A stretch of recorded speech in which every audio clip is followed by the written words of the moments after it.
நான் வாழைக்காவை வச்சு அதிகமாக எதுவுமே பண்ணினது கிடையாது. ஆனால் ஒரு வாழைக்காய் சீப்பே நம்மளுக்கு கிடச்சிருச்சு. என்ன பண்ணலான்னு தான் யோசிச்சுட்டு இருந்தேன். இது பழுக்கவும் வைக்கவும் முடியாதான், ஏன்னா பிஞ்சினால பழுக்காது, செஞ்சு தான் ஆகணும், சமைச்சு தான் ஆகணும். நாங்கள் யோசிச்சுட்டே இருந்தேன். அந்த கேப்பில் வந்து சாம்பாருக்கு பருப்பு வேக வச்சுட்டு காயை வெட்டி போட்டு சாம்பார் ரெடி பண்ணிகிட்டு இருந்தேன். அதுலேருந்து ஒரு 4 வாழைக்காயை செலக்ட் பண்ணி முருங்கைக்காய் சாம்பார் தான் இன்றைக்கி. முருங்கைக்காய், கத்திரிக்காய், அவரைக்காய், உருளைக்கிழங்கு எல்லாம் போட்டு எல்லா காயும் போட்டு சாம்பார்.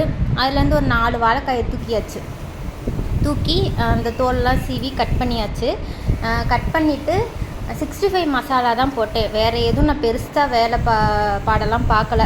65 மசாலா தூக்கி போட்டு நல்லா கிளறிட்டு ஒரு 10 நிமிஷம் தான் ஊற விட்டுட்டு அப்புறம் எண்ணெயில் போட்டு நல்லா ஃப்ரை பண்ணிட்டேன். செம்ம டேஸ்ட்டாக இருந்துச்சு. எண்ணெய் கொஞ்சம் காரம் தான் அதிகம்.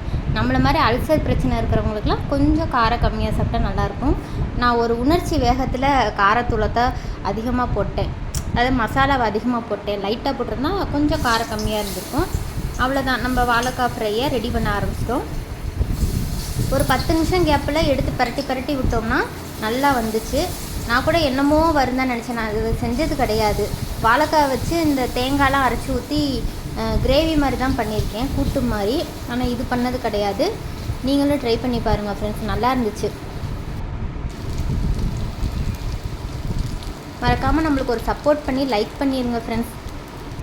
அவ்வளோதான், இப்படி பரட்டி போட்டு கருவேப்பிலையெல்லாம் தூவி விட்டு இறக்குனா வாழைக்காய் ஃப்ரை ரெடி. நல்லா வெந்துருச்சு, தண்ணியெல்லாம் எதுவுமே ஊற்றலை. அந்த எண்ணெய் ஊற்றி மூடி போட்டோன்னா அந்த ஆவிலே வெந்துருச்சு. சாம்பார் ரெடி. இன்றைக்கி நம்ம வீட்டில் முருங்கைக்காய், உருளைக்கிழங்கு, கத்திரிக்காய் எல்லாம் போட்ட சாம்பார், வாழைக்காய் ஃப்ரை. அவ்வளோதான், லஞ்சு பேக் பண்ணிட்டோம், நாங்களும் கிளம்பிட்டோம்.